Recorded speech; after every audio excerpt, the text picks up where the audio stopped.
ಜೀವನದ ರಹಸ್ಯವನ್ನು ತಿಳಿದುಕೊಳ್ಳೋಣ ಬನ್ನಿ.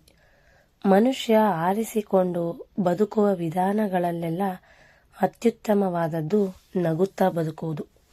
ಸ್ವಭಾವತಃ ಅದು ಅಷ್ಟು ಸುಲಭವಾಗಿ ಆಗದಿದ್ದರೆ ಪ್ರಯತ್ನದಿಂದಲಾದರೂ ತುಟಿಗಳ ಮೇಲೆ ಕಿರು ಮಂದಹಾಸ ಸದಾ ಇರುವಂತೆ ಮಾಡಿದರೆ ಲೋಕವು ಅವನೊಂದಿಗೆ ಸ್ನೇಹ ಮಾಡುತ್ತದೆ, ಸಂತೋಷದಿಂದ ಬೆಲೆ ಕೊಡುತ್ತದೆ. ಮನುಷ್ಯ ಯಾವುದೇ ಕಷ್ಟ ಬಂದರೂ ಕಂಗೆಡಬಾರದು, ಹೆದರಬಾರದು, ಧೈರ್ಯ ತಂದುಕೊಳ್ಳಬೇಕು. ಆ ಕಷ್ಟದ ನಂತರ ಸುಖ ಬರುವುದೆಂಬ ಆಸೆಯಿಂದ ಜೀವನ ನಡೆಸಬೇಕು. ಅದೇ ಜೀವನದ ರಹಸ್ಯ. ಅರ್ಧರಾತ್ರಿಯ ವೇಳೆ ಇಡೀ ಜಗತ್ತು ಗಾಢಾಂಧಕಾರದಲ್ಲಿ ಮುಳುಗಿದೆ. ಅದರ ಜೊತೆಗೆ ಬಿರುಗಾಳಿ, ಮಳೆ, ಮಿಂಚು, ಗುಡುಗು ಪ್ರಾರಂಭವಾಗುತ್ತದೆ. ಮಿಂಚಿನ ಬೆಳಕಿನಲ್ಲಿ ಮಾತ್ರವೇ ಪರಿಸರದ ಭೀಭತ್ಸತೆ ಕಾಣಿಸುತ್ತದೆ. ದಾರಿ ಹೋಕನಿಗೆ ಈ ಪರಿಸ್ಥಿತಿ ಭಯ ಹುಟ್ಟಿಸುತ್ತದೆ. ಈ ಬಿರುಗಾಳಿ, ಮಳೆ ಕಡಿಮೆಯಾದರೆ ಸಾಕು ಎಂದು ಎಲ್ಲಿಯೋ ಒಂದು ಮರದ ಕೆಳಗೋ ಮನೆಯ ಬಳಿಯೋ ಬಚ್ಚಿಟ್ಟುಕೊಳ್ಳುತ್ತಾನೆ ಮಳೆಗಾಳಿಯಿಂದ. ಅದು ಶಾಶ್ವತವಲ್ಲ ಎಂದು ಅವನಿಗೂ ಗೊತ್ತು.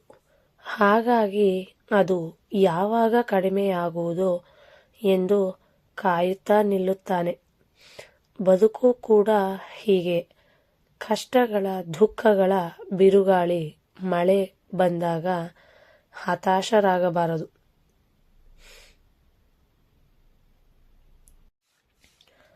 ಅದು ತಿಳಿಯಾಗುವವರೆಗೂ ಕಾದು ನೋಡಬೇಕು.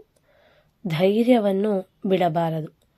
ಬದುಕು ಹೂವಿನ ಹಾಸಿಗೆಯಲ್ಲ, ಕಷ್ಟ ಕೋಟಲೆಗಳ ಮುಳ್ಳಿನ ಹಾಸಿಗೆಯೂ ಅಲ್ಲ. ಯಾವುದೂ ಶಾಶ್ವತವಲ್ಲ. ಎರಡೂ ಕೆಲವು ಕಾಲ ಇದ್ದು ಹೋಗುವಂತಹುದೇ. ಮನುಷ್ಯ ತಾಯಿಯ ಹೊಟ್ಟೆಯಲ್ಲಿ ಪಿಂಡವಾಗಿ ಮೂಡಿ ಕ್ರಮೇಣ ಆಕಾರ ಪಡೆದು ಒಂದು ನಿರ್ದಿಷ್ಟ ಕಾಲದ ನಂತರ ಈ ಜಗತ್ತಿಗೆ ಕಾಲಿಡುತ್ತಾನೆ. ಪಂಜರದಿಂದ ಹೊರಬಿದ್ದ ಪಕ್ಷಿಯಂತೆ. ಹುಟ್ಟಿದ ಮೇಲೆ ಎಲ್ಲವೂ ಸುಖ ಎಂದು ಅಂದುಕೊಳ್ಳುವಂತಿಲ್ಲ. ಮನುಷ್ಯನೆಂದ ಮೇಲೆ ಬದುಕಿನಲ್ಲಿ ಕಷ್ಟ ಸುಖಗಳು ಬರುವುದು ಸಾಮಾನ್ಯ. ಯಾವುದೂ ಶಾಶ್ವತವಲ್ಲ. ಕೆಲವಾರು ಕಾಲ ಅಷ್ಟೆ. ಕೆಲವೊಮ್ಮೆ ಮೋಡಗಳು ಸೂರ್ಯನಿಗೆ ಮರೆಯಾಗಿ ಬಂದು ಬೆಳಕು ಕಾಣದಂತೆ ಮಾಡುತ್ತವೆ.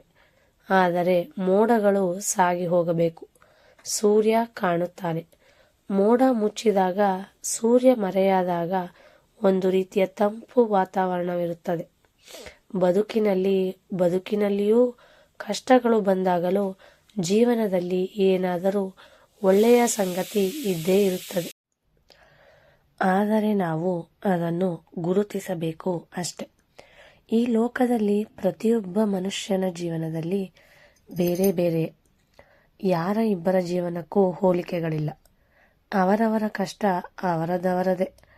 ಎಲ್ಲರ ಬದುಕುಗಳು ಸಹ ಒಂದೇ ರೀತಿ ಇರುವುದಿಲ್ಲ, ಸಾಗುವುದೂ ಇಲ್ಲ. ಕೆಲವರಿಗೆ ಶ್ರೀಮಂತಿಕೆ ಇದ್ದರೆ ಕೆಲವರಿಗೆ ಬಡತನ. ಯಾರು ಯಾವುದನ್ನು ಕೋರಿಕೊಂಡು ಹುಟ್ಟುವುದಿಲ್ಲ, ಅವು ಸಂಭವಿಸುತ್ತವೆ ಅಷ್ಟೆ.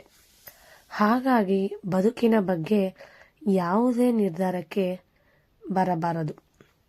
ಕಷ್ಟ ಶಾಶ್ವತವಲ್ಲ, ಸುಖವೂ ಶಾಶ್ವತವಲ್ಲ.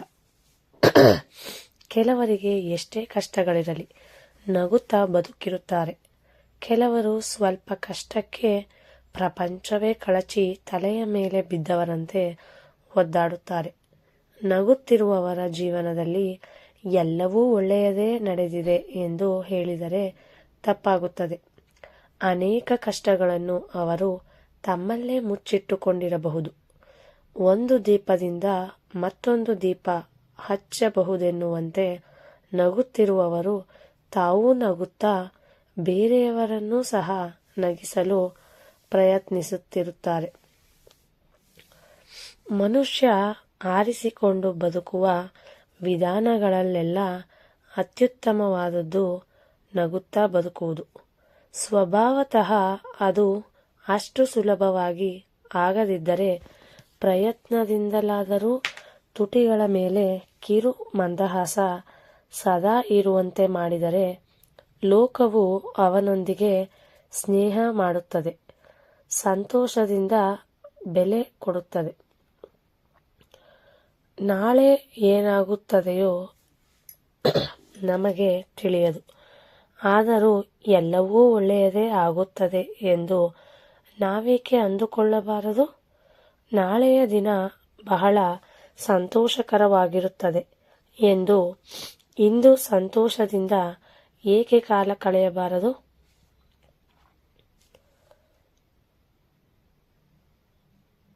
ಹಾಗೆ ಮಾಡುವುದರಿಂದ ಜೀವನ ಸುಲಭವಾಗಿ ಸಾಗುತ್ತದೆ. ಇದನ್ನೇ ಎಷ್ಟೋ ಜನರು ಆಚರಿಸಿ ತೋರಿಸಿದ ಜೀವನ ರಹಸ್ಯ.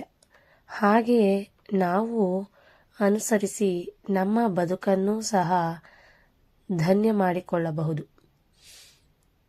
ಧನ್ಯವಾದಗಳು.